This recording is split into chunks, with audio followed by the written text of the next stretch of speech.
Hello and welcome to Flooring Models Kit Review time. Today we've got Airfix's latest release. This is the 1/72 scale B-24 Liberator. And let's face it, we've been after a nice new tooled Liberator for some time now. Anyway, as we can see on the old box art, really very nice. There's always something about Airfix's box art, and this one definitely doesn't disappoint as always. All right, so as you can see, we've got Corky down in here on a bit of a bomb run, being attacked by some 109s. All right, so again, really nice to see proper box art back. All right, so running around on the box, the usual blurb in every language. You got this one, so kit number is A09010, and then again a couple of your options down in there as well. So we've actually got two options down in here. So we've got one from Buckingham Airfield, Norfolk in 1944 with the 733rd Bomb Squadron, 453rd Bomb Group. All right, with the 8th Air Force. And the other one we got down in here is with the 831st Bomb Squadron, 485th Bomb Group. From the 5th Air Force down in where we got Italy in 1944 as well. So again, very nice options down in there with the old marking. So this is a sealed kit, so we do need to cut our way in. Just 2 tapes these days. All right, so down in here we are greeted by big old sprues. Very nice indeed. So we've got couple of sprues in that bag. And we've got a couple of screws in that bag, and we've got the clear parts in there as well. We've got 3 bags of sprues, 2 in each. Again, looking very nice indeed.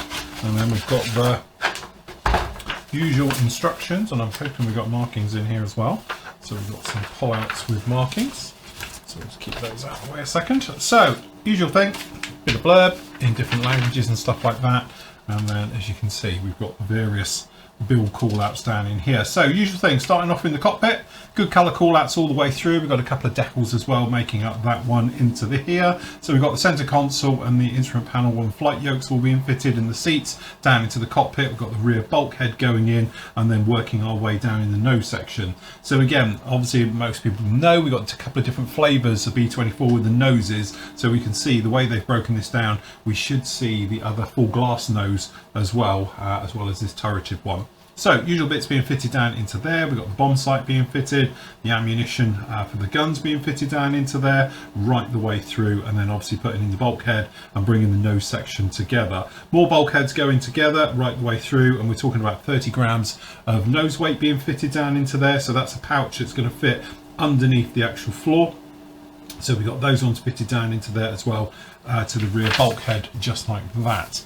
Then obviously we're working our way through, so we've got the various parts going into this one, radio equipment, usual thing going down there, oxygen bottles, and then working our way to the rear, a couple of holes to open up, and then again you're actually working your way through putting some oxygen bottles on there. Talking about the floor, so obviously the floor could be cut and moved up as well if you wanted to have the rear hatch open from down in the bottom. Again, same on the other side as well, right the way through, and then obviously fitting it all in there. So we've got that forward section going through with sort of, I think that's the actual the wireless operator's station down in there. Then we've got wing spars, big old wing spars going down in there, so that should be quite nice. They're going to fit across the bomb bay, so obviously that makes up the roof of the bomb bay as well down in there, as you can see, and again coloured so you can see exactly where that goes. Couple of other fire extinguishers and oxygen bottles being fitted down into that one as well, and around the rear turret area again some more bulkheads being fitted. So with all those being fitted, as you see, you're making up all the detail down on the inside. So we've got some nice options. Again, we've got some escape hatches opened up as well for the side gunners and the various other areas onto that one, depending if you want them opened or closed. So again, waist gunner points being fitted, ammunition containers, usual bits and pieces for those ones. Then we've got that rear floor area being fitted down into there for the tail gunner as well. So plenty of detail down on the inside of this one as always, so very nice to see. And then again, same on the other side with hatches and various things being all fitted, and then you can bring both halves together. So again, sliding them through those wing spars, and again giving you a nice good alignment on there like that. Then it's a case of a few more bits and pieces to be fitted, and then the nose section being fitted. down in here at the bottom, as you can see. And then moving on top, we've got the air deflectors or the wind deflectors just down onto the side sections being fitted onto this one. Bombs being fitted down into the bomb bay, onto the racks, and then being fitted into the bomb bay itself. And then usual thing, bomb bay doors open or closed on there. That's very nice indeed. Working our way back to the rear, so they are moulded in place, tailplanes being fitted, moulded in place rudders as well, but it wouldn't be a genius to actually cut those to posable those as well. And then obviously we've got the main gear doors, wheel wells being fitted down onto the wings as well. As I say, as pointed out, probably one of the weakest parts on the aircraft. All right, so down in there as well. Then we're talking about some of the alignment. So the actual wing is flat across the top, so it's a bit of dihedral, is it, pulling upwards onto that one as those fit in there. All right, so don't have them drooping down, they should be up. Nice little bit of information down in there. Wing halves being fitted together, get those all down in there. Working on the actual engine nacelles, putting those together. Then we've got the engines, so a little bit of detail down in there as well. So again, you can do them with the sort of cowl flaps, or they're calling them grills, but grills, cowl flaps, open or closed. It's quite nice. And then obviously it's got a working type spinner down in there as well, if you want to have it with the actual props being able to turn. Engines being fitted down onto those, and then we've got separate ailerons, looks like, being fitted on there as well, so we've got those can go in. Ailerons being fitted down onto this one, flaps being fitted as well, so again you can either have the flaps deployed or stowed, whichever way you want it. Wing sections being fitted on down in there, which is quite nice, completing it off. And then some more details, so usual thing, we've got hubs and tyres being fitted down in there. It looks like they're not weight on wheels. All right, and then obviously we've got the gear can be stowed, open or closed, or deployed or up, which is quite nice because obviously the gear is visual on these. There's no doors that cover them up. Nose door does have a door though, so that one's got it down in there depending on which way round you want it, which is very nice indeed. And then again, usual thing, main gear being fitted in if you're going to have the gear on. Looks like there is weight on wheels, I take it back. So we've got weight on wheels obviously when it is on the ground, 2 sets of wheels, which is a really nice touch then. So again, if it's the wheels up, no weight on wheels, obviously wheels down, weight on wheels. Nose gear being fitted down into place, and then obviously it's the turret. So you've got the ball turret underneath, depending obviously you're going to be having it open or deployed up or down, obviously down in there like that. Nose turrets, tail turret, things like that being fitted in there, so lots of turrets. So a mast set would be handy with this kit. All right, and then again fitting those on. So again, talking about having it so if you're going to have it in or out depending on the length of the actual posts for the actual ball turret underneath, tail turret being fitted, nose turret, and then the mid upper turret as well being fitted up there as well. Looks like we've got a couple of difference of glasses, early and late depending on the framing you're going to be using. A couple of windows to be installed as well, which go in at the outside, so that's going to be quite nice. And then props being fitted, aerials, waist guns, things like that. And again, to stop it being a tail sitter, if you have got your weights wrong, you can obviously put a ladder on the back as well to stop it being like that. So yes, very nice indeed. We've got colour call out sheets with the nice OD. So there we go. We've got the one there from in Norfolk 1944, which is very nice, which is obviously corky. And then on the other side, another equally just as colourful one as well. We've got Valiant Lady as well from Italy in 1944. So again, very nice colourful seams on there. Really nice with the yellow underneath as well. So very nice indeed. Decals. So again, typical of Airfix, good solid colour all the way through. They've got that nice sort of satin finish to them, which is quite nice. Virtual ones for Corky over here and Valiant Lady down in here looking very nice as well.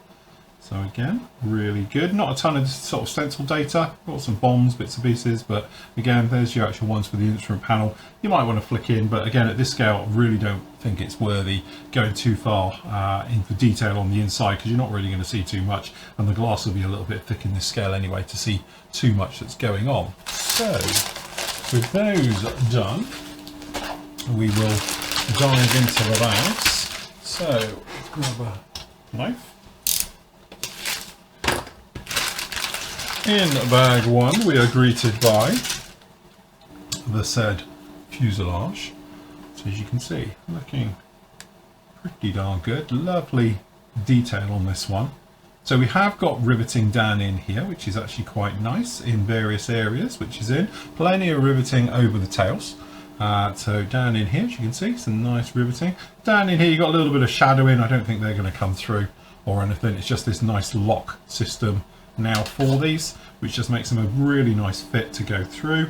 So again, all of those looking very nice. Fuselage, as you can see, looking pretty good. So you have got the riveting where it is, and obviously where it's not. It hasn't got any of the sort of stringers riveting marks or anything else like in here. So it's only got the primary bigger rivets down in here rather than all the stringer ones. So again, if you wanted to have the stringer ones, it wouldn't be rocket science to just whip along this and take care of those. All right, you can just about see some shadowing coming through on the actual side of the bomb bays down in here. Looks like a little bit of a sink mark catching it in the light there. It's not. I think it's just in there. And again, quite handy if you did want to put in some stringers, riveting, just follow those. So that's pretty darn good. And obviously on the inside as well, if you do catch it in the light, you can just work out where they are down in here. You see this one? You can just see these shadows coming through and it's all over it. Could use that as a cue for putting some sort of more riveting down into this one for your stringers. So again, it does work in your favour. Another nice touch with these, you can see it on the tailplanes, is this, the fabric effect on the control surfaces. Really nice as well, so that's very nice indeed. And then obviously on the inside we've got full detail. We've got a lot of ejector pins down in here. They have been sort of flushed out, you can see from the cleaning marks on here where they've tried to take care of them a little bit. But again, they are in there, but hopeful.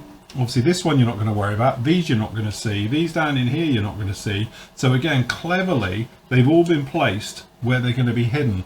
So you're not going to have any trouble with ejector pins in here, which is actually a really nice touch. Not that you're going to see much in here, but a little bit of forethought has gone in there to actually get them completely out of the way. Same goes even for these ones down in here in the form. As you can see, ejector pins down in here, tucked out of the way, never going to see it. It's not going to affect any of the other detail on this one. And again, good detail on the inside with these formers as well. Over onto the other side down in here, so we've got lots of various bits on here. So again, really nice sort of effect with the linen effect down in here on the ailerons, which is very nice. Good detail as well with all the plumbing and the various parts going down in here. So again, really quite nice detail all on this one. And again, loads of detail. Tons and tons of detail down on this one. Again, just down in the bomb bay, this is all raised rivets. Really nice. Very, very good. Again, this is actually a stunning kit. Very good. I think what it is, it's got a nice balance of detail right where you want it, and they haven't gone too much overboard where technically you're never going to see it anyway. But this detail down on here on these flaps, very nicely done. And again, nice mixture of raised and recessed details. And again, looking at some of the blind spots down on here as well, there's no ejector pins hiding, you know, in the way or anything else like that. They're all nicely stepped just out of the way. Good amount of detail and forethought gone into those. Okay, over to the wings. Just get that one out of the way. So, top and bottom halves of the wings are done like this, which again you can see. As you can see, thing about the old Liberator, really thin wings, slinky little wings on this one for a big bird. Again, a little bit of the Achilles heel because they used to snap a lot and they took damage, but very, very nice. A little bit clunky, shall we say, these sort of cowling areas, things like that, these here, but they're one piece. So again, good clean coming out of the mould and things like that. A little bit clunky, shall we say, on the engine detail as well, but it's there, but there's no veining on the pots or anything else for cooling and stuff like that.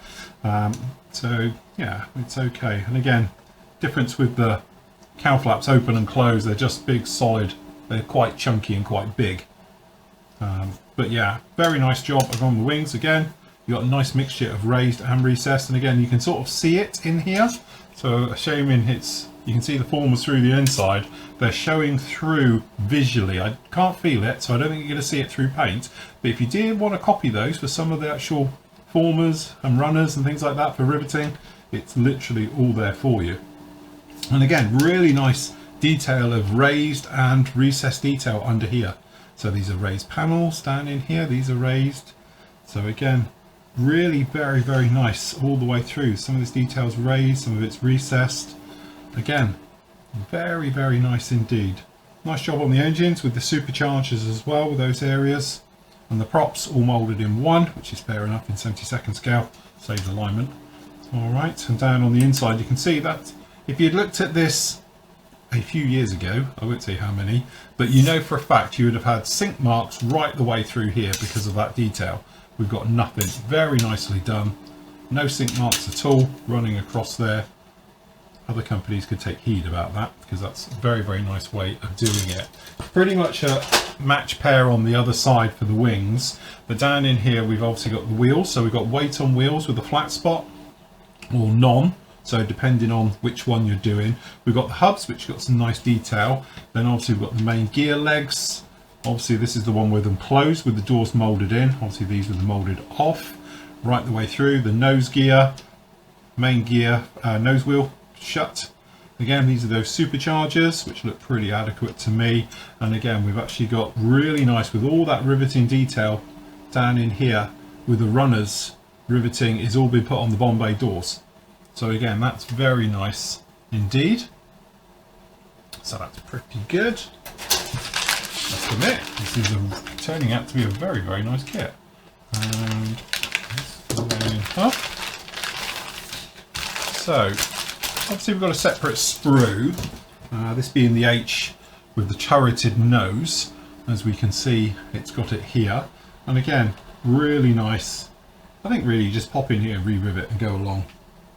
And I think you'll be absolutely fine. Just a few more rivets, that's all this needs to just take it to that next level. And again, we've got the posts for the ball turret. So again, obviously with the turret deployed, and obviously the shorter version where it's pulled up. Very nice indeed. And we got the turret for the front turret, the various parts down in here. Looking very, very nice. The ammunition containers. Other bits over here. Again, looks pretty darn good. Nice job on the inside. So we've got a little bit of runners and things just down in here. This is raised. You can feel it. So yeah, very, very nice indeed. So last major sprue, quite a big one down in here. This is a sprue. Which sprue number is this? Which is this? Doesn't say. There it does. B. Sorry, blind as a bat. Okay, so Bombays, again, looks a little bit clunky. They've done a lot of pieces moulded in one, which is fair enough because it's 72nd scale. Some of the other bits are very, very nicely done though. So again, you know, the actual weapon racks, things like that are a little bit clunky. They're a little bit big. All right, but other things actually looking very, very nice indeed. So down in here we've got the 50s, which in this scale are totally really nice. The barrels are very nicely done. They are sort of vented. Lots of oxygen bottles, as you might imagine. Ammunition containers. Side details, as you can see, it's moulded all in one, so fair enough on that. The seats, again, the wireless operation, the flight yokes, again, looking pretty nice all the way through. That's the boarding ladder from the rear, I assume. And then obviously the various bits of equipment, twin 50s down in here, some of the aerials, the turreted items, and then over here we've got a plethora of the actual 500-pound bombs. Very nice indeed. Alright, so all important clear parts. Make or break on the clear parts. So try and do this. I think I'll open it here. So we have, obviously we've got two types on here. I think this is the later because it doesn't have as many frames on it. That's beautifully done. You can probably see how clear, how little distortion we've got down in there. That's actually very, very nice indeed with that. Got nice, good, sharp edges on the clear parts as well, so that's going to make masking up really, really nice, or if you're a scrape cleaner, even better. Very nice as well. This ball turret, sorry, the top turret up here, this is the mid-upper turret, really nice. Very, very clear. We were talking about one, obviously, on the ICM Marauder. That was good, but in 72nd, that's absolutely very, very nice. Very good. All the little windows as well, considering this how small they are and the thickness, they are pretty darn clear. So happy with the clear part there. That's very nice indeed. And then we've got some more on this side with the turret. Again, wow, beautifully done. The ball turret all moulded in. That's really, really nice. Good. It's not quite as with the shark because some of them's on the inside, but yeah, no, that's very nice. Very good. And so you've got the clear part moulded because of the sides onto it, and then obviously you're going to paint the lower parts, but you've got the clear parts down in there. So fair enough, if you're hand painting, that's going to be $1. But these clear parts are really very, very nicely done. Again, sections with the actual ball turret. I think a mast set is pretty much a must on this. It will save you so much work. But they are very, very nice. And I have to say that's probably some of the nicest clear parts I've seen on an Airfix kit to date. So that's very, very good. I'm, to be honest, really, really impressed. It's got everything you would want. It hasn't got too much. Some of the details are a little bit soft, but where they're a little bit soft and a bit, yeah, like the engines, let's face it, at this scale, you're not really going to see too much in there. It's 48 scale, you're going to see those pots and want wiring and detail. This scale, you're not worried, so I'm not worried about that. Internally, some of the bits and pieces are a little bit clunky and a little bit soft, but again, you're not going to see it in this scale. Where they spent the time and probably money is a lot more on the surface detail of how this goes together, and all the thing is going to be on show, and it shows as well because it's got great detail. Again, even if you look at the box art, you can see some of the runners are, and you've got the riveting in the runners. On this scale, I think it sort of needs it because you can see it, and especially if you're dealing with an OD aircraft like this or even metal, there's not a lot of contrast going around it. So in some ways it's a nice way of breaking it up and giving a nice scale effect. But definitely I think, you know, it's got enough detail to get you going. If you just want to add a little bit more riveting to it, I think it'll really pop and come alive, but it definitely doesn't need it. It's not one of those where it's crying out for it. It's got everything you need straight out of the box. I have to say, Airfix, that's another winner for me. It's a beautiful kit, gives you everything you want where you want it, with none of the faff and the frill and stuff that you're never going to see as well. So again, I think it's really nice. Highlight for me, to be honest, is the clear parts. The clear parts are absolutely mega, very nice, very crisp, definitely a step up, and that's what we want to see with every new kit release. Just something really getting there and being good. Clear parts, they are definitely really good on this particular kit as well. So if you're a heavy bomber fan or just a Liberator fan in general, you're going to want to get this kit. It's an absolute must.